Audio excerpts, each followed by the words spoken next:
Hello, everybody, and welcome. I'm Aslı Başgöz. I've been asked to do this panel in English because of the majority of non-Turkish panelists on this panel. I want to thank Sabancı University and Professor Ararat and everyone who contributed to this wonderful event and for getting me involved in it. I want to thank everybody who's here for caring about this and participating and doing all that you do to advance this cause. I don't think it's an exaggeration to say that 10 years ago or 15 years ago, if we had had a meeting like this, the participation would have been 5 or 10 committed feminists, a handful of academics, and maybe a few journalists who were forced by their publications to attend. So we have made progress, and we've also made progress because there is so much more academic work being done in this area. I'm a lawyer, I'm very proud to be a lawyer, and I'm the first female board member of my global law firm, White & Case. I can give you a very unscientific study of how long it has taken to make progress because it only took from 1901 to 2008 for a woman to be on the board of White & Case. I was the first. That's my unscientific research. I'm also on my first corporate board this year. I'm very pleased to be on the board of Anadolu Group Holding. So stay tuned, that's my first experience. I'd like to ask a question, which is how many of you are on a corporate board? Could I see a show of hands? Yeah, a decent number. And how many of you are women and are on corporate boards? Okay, that's a slightly smaller number of hands. So, we're not going to I'm not going to tell people about who's on the panel. They'll all introduce themselves. They will say what boards they're on, what committees they're on, and then we'll ask questions and try and let you benefit from the perspective and the experience that they have. You'll see our questions are around several themes, one of which is, what is diversity? Is it experience? Is it gender? Is it culture? Is it nationality? Is it all of these things and other things as well? How do we make progress? How do we get there from here? The results are disappointing. The results are disappointing except to somebody who knows of a time when there were no women on any boards anywhere, like me. How do we get there? What are best practices? What works? And third, we're going to ask our panelists some things about their specific experience on the boards that they're on. So that's the plan. I hope we have some time for questions. And so we will jump in. Let's start by asking, what is diversity? What diversity do you bring to the board that you're on? And we'll start with Karina. All right. Well, thank you very much. So I was elected to the board of Eni, the Italian oil and gas company, 4.5 years ago. And what's unusual about the Italian situation, there's a sort of a baked-in diversity approach, which is that because 90% of listed companies in Italy are controlled by a family, by the government, by a holding company, the institutional investor community has pushed through a rule whereby the institutional investors get to choose up to 1/3 of the directors. And so I was put on the board by the institutional investors along with 2 other board directors. So right there, there was an element of, otherness by virtue of simply being chosen, not by, in our case, the government, which is the controlling shareholder, but the investors. In addition, my company is in oil and gas. It overwhelmingly produces outside of Italy. They had never had a non-Italian on their board, ever, in the history of the company. So the investors asked if it would be okay for this time to put a non-Italian on the board, and the company said, sure, we're not going to translate anything, so you better find someone who speaks Italian. That kind of narrowed the field. So, lo and behold, they found me. So I'd like to think that it's because of my competence, but it certainly helped that I spoke Italian. So I don't think I was picked because I was a woman. That was the one thing I thought, okay, it wasn't because of that. Oh, and you wanted to say committees. And what other boards are you on? Oh, so that is by far and away my most demanding board. I'm on the board of a something called BSR, Business or Social Responsibility, which is a consulting firm that focuses on corporate sustainability. And then on the board of a charity that's fighting for peace in the Middle East. That's a good one. And then apart from that, I serve on advisory boards for private equity, impact investing, and a variety of things like that. Okay, thank you. Now we'll move to Aisha. The same question. What is diversity? What diversity do you bring to the boards that you're on? For me, diversity is bringing different perspectives and bringing your totally different paths, hopefully not matching anybody else in the room is, as far as I'm concerned, is diversity. So it's openness, it's expression of different perspectives is what it stands for me. Currently, I'm on the board of 3 companies of Zorlu Holding, which are Zorlu Enerji, Vestel Electronics, and Vestel White Goods. So for that capacity, those are 3 boards, and then also I'm on the board of Eczacıbaşı Holding. And prior to these, I was the only woman and let's say from emerging markets and young, and well at the time I was young, no more, of the Intel Corporation for their NIA board. This is 14 years ago, and from that perspective I was bringing the perspective of this high growth markets, which brought this, of course, crazy risks that come along with it, which Turkey was one of it, but Middle East and Africa along with it. Right now in the Zorlu boards, the 3 boards, I'm extremely lucky because I got 2 partners in crime. They're Şule and Selen sitting right there with me, so 3 women, which is fantastic. I must tell you that it's the first time in my life I'm serving on any board that has 3 women altogether, which is phenomenal because as you all know, if you're 1, you know, you don't really make a dent. If you're 2, it starts to create something. If you're 3, you start running, right? Big difference.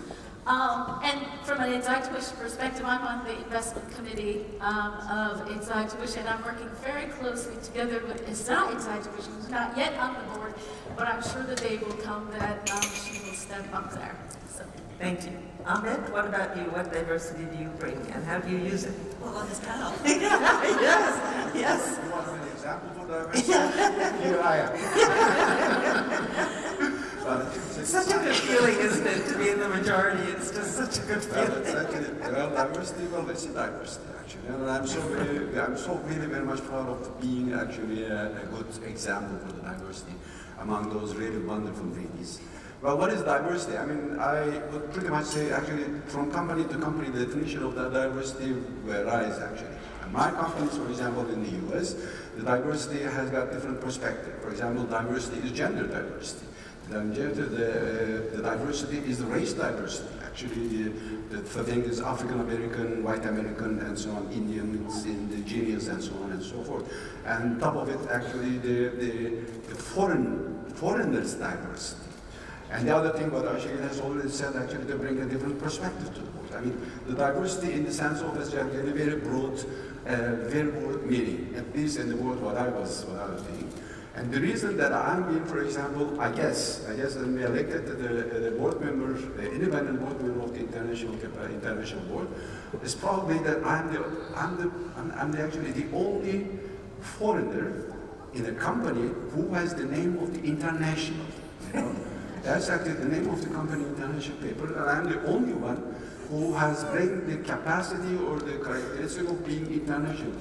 Because all of my peers over there is actually independent from the other diversity. All those other peers are the white Americans. By the way, I should say actually from the gender diversity point of view, I'm so proud of it that I'm working actually with 3 marvelous and beautiful, I mean beautiful in the, not only physically but also the mind, you know.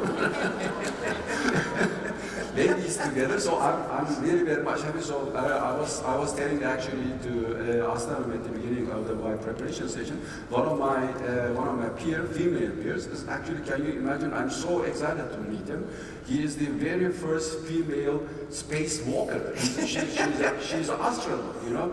It is a diversity. I mean, it is a gender diversity on one side, and then coming in a company who is manufacturing just paper and packaging and an astronaut, you know. What a diversity, I would say. So actually, since the 2004 and 2005, I have been serving in really numbers of companies, as a board member, as a chairman. My previous job by Sabancı Holding, I forgot how many board positions that I have got yet. And until very recent time, I was actually on your today's company. I was the independent board member of the CCI, FSBA, and Anadolu Isuzu. Today, I have set some of them as a chairman and some of them as a board member in my own company by the Holding, and as an international in the US, Fortune 500 company in the international company. I guess that's it that you were asking. I think that's enough, thank you. That's lots of boards. Let's go on to Lisa if we could. What boards are you on, and what's diversity and what does it bring to your performance as a board member? All right, so I am a member of the Ford Artisan board, and I have with me one of my colleagues. So wave, because 2 of our 3 women on the board are represented here today. My journey is a little different. I'm the Deputy General Manager of Ford Artisan, and this is my first board experience, and it came with the job, if you like, because part of the role is being a member of the board. What I bring in terms of diversity was certainly part of why I was selected into the role. I've lived in multiple countries. I've got prior joint venture experience, and this is a joint venture organization. So the personal diversity I bring is the experience base that I brought with me, and bringing that into the board. Our board is actually rather naturally diverse. We're 50% Turkish, 50% foreign by ownership and the way our participation operates. And then we have 3 women on our board out of 14 members. So it's in our organisation, it's rather natural that that diversity. There's different perspectives in the group. When you ask what I think diversity is, in a business environment, I think diversity is bringing different perspectives to bear to solve a problem. And that can be a group of people who are individually diverse, so they have a range of different experience, gender, race, religion, it could be any of those factors. Or you can create a group that is diverse, so they have different experience and backgrounds to each other, even if they are, for example, all women or all men or all of a particular nationality. But I think the more that you can bring experience that comes from different backgrounds into a group, the more you create diversity. And that to me is about then, I have a left brain person and a right brain person both looking at the same problem. They're likely to approach it in a different way. We're likely to have a different type of solution if we bring those different types of thought process. And so whether it's, again, an individual who's diverse or a group in which we've created diversity, both can work to bring that. Thank you. Nikki, on to you. What's diversity? How are you diverse, and what does it do for you? Well, I sit on a number of boards, so I guess I'm primarily here because I sit on the board of Borsa Istanbul. I don't speak Turkish. I definitely wasn't selected for my language skills, which haven't improved in 2.5 years. And actually prior to that, I sat for 4 years on the board of the Moscow Exchange. I don't speak Russian either, so clearly that wasn't why I was selected to go there. I think it's because I'm meant to be an expert on stock exchanges, which I think I am. But I also sit on the board of a listed financial technology company in Australia. I sit on the board, well, I chair 2 boards. I'm chairman of the board of a listed competing stock exchange in London. It doesn't compete with Turkey or Russia, so I'm okay. I chair a private market-making firm, which is one of the largest market makers globally now. It's a quantitative-driven organisation. And I also sit on the board of the French brokerage Chevreuse. So as you can see, it's quite an international view. So I guess the first thing that I bring is an international perspective to each of those boards. And I think if I look at my job in Australia, for example, I was very much selected because I was in Europe and I understood what was happening in Europe, and 30% of our revenues are now being driven out of Europe. So I think I was bringing that more different view from the other side of the world. If I look at my experiences both in Turkey and in Russia, I was definitely bringing not only an international perspective, but a more institutional and less government aspect to the way that the board thought. I've been doing board roles for 9 years, and I like to think when I started I brought an element of youth. Maybe I've lost that now, but certainly when the average age of a board director was about 60-something, I thought I brought a bit of a different perspective from that.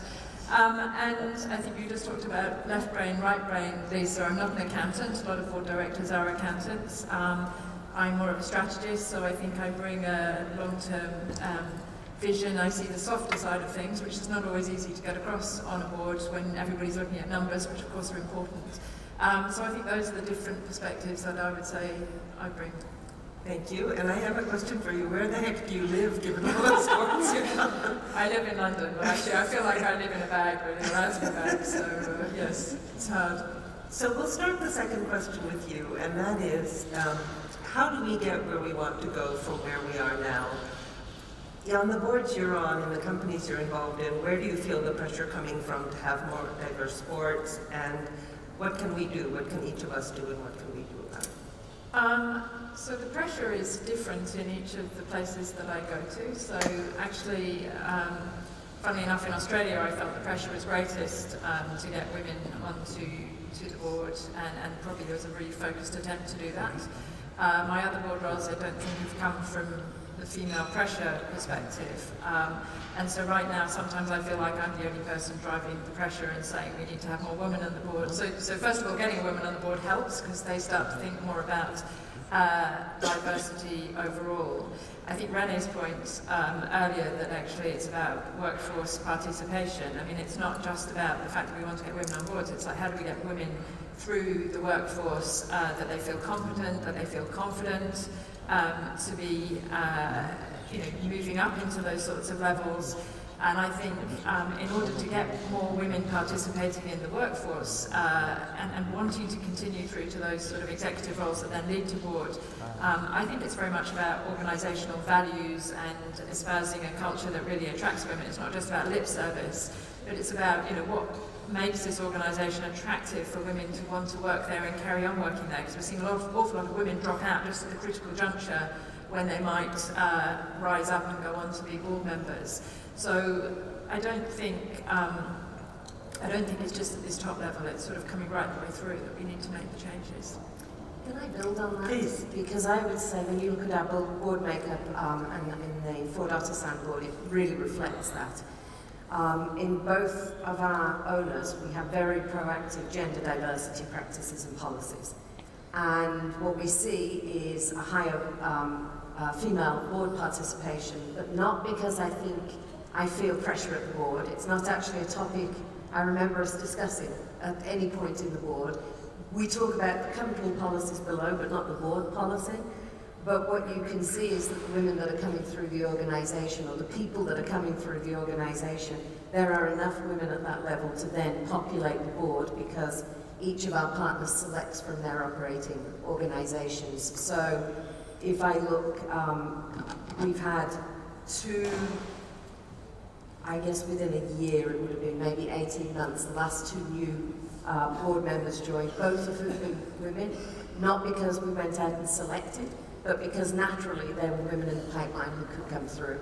So I think it is about the pipeline needs to be built because that's what gives the pool then the selection that allows competent women to come through.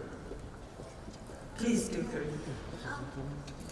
You go to a conference and you come back with one really, really good learning point. I went to a conference years ago that was Goldman Sachs Women in Business, Senior Women in Business Conference. And they had Gro Harlem Brundtland, who at that point had recently retired from the World Health Organization, head of the World Health Organization.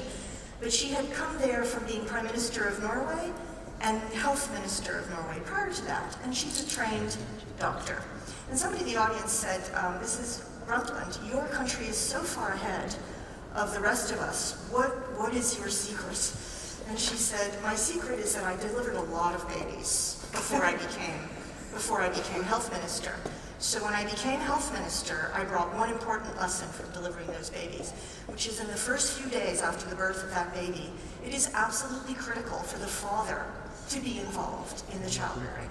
And so as health minister, I forced my government to introduce compulsory paternity leave for men.